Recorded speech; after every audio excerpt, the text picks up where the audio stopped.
ডানা কেটে পুনরায় তা জোড়া লাগিয়ে দিত। অতঃপর আকাশে উড়ে যেত সেই ডানা কাটা পাখি, আর বিস্মিত মানুষগুলো হা করে তাকিয়ে থাকত। এভাবে নিজের গোত্র বনু হানিফার কাছে নিজেকে অনন্য হিসেবে প্রতিষ্ঠা করে মুসাইলামা। অতঃপর একদিন সে নিজেকে নবী দাবি করে। স্বরচিত কবিতা আবৃত্তি করে সে বলে, এসবই জিবরিল আমিনের নিয়ে আসা ঐশী বাণী।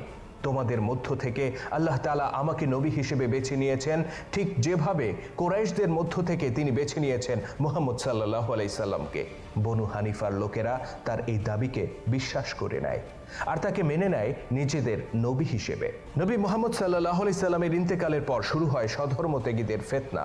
ভীষণ এই ফিতনা মোকাবেলায় ব্যতিব্যস্ত হয়ে পড়ে রাজধানী মদিনা। এরই সুযোগ নেয় মিথ্যাবাদী মুসাইলামা। সে তার অনুগত লোকদেরকে নিয়ে গড়ে তোলে এক বিশাল বাহিনী আর চ্যালেঞ্জ করে মদিনা কেন্দ্রিক ইসলামী খেলাফতকে। ইয়ামামার প্রান্তরে আকরাবার বিশাল সমভূমিতে